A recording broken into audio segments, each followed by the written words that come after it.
Hi friends, வாங்க 10 நிமிஷத்தில் ஒரு வெண்டைக்காய் புளி குழம்பு எப்படி செய்கிறதுன்னு பார்க்கலாமா? 2 வெங்காயம், 2 தக்காளி, 10 பல்லு பூண்டு, 1/4 கிலோ வெண்டைக்காய் சுத்தம் பண்ணி அரிஞ்சு வச்சுருக்கோங்க.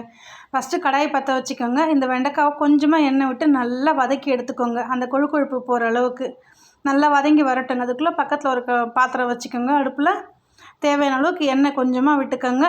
கடுகு, வெந்தயம், சீரகம், கொஞ்சம் சோம்பு போட்டு தாளிச்சிட்டு 10 பல்லு பூண்டு நல்லா இடித்து போட்டுக்கோங்க. 2 காஞ்ச மிளகா போட்டு நல்லா வதக்கிடுங்க.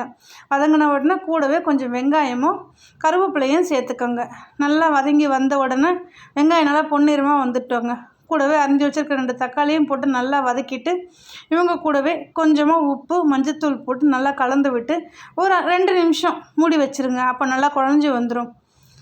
மூடி வச்சு இவங்க குழஞ்சி வந்த உடனே எடுத்துகிட்டு நல்லா வதக்கி விட்டுருங்க. தேவையான அளவுக்கு 2 ஸ்பூன் மிளகாத்தூள் போட்டிருக்காங்க. வீட்டில் அரைச்ச மிளகாத்தூள் தான். 4 பேருக்கு தேவையான குழம்பு வச்சுருக்காங்க.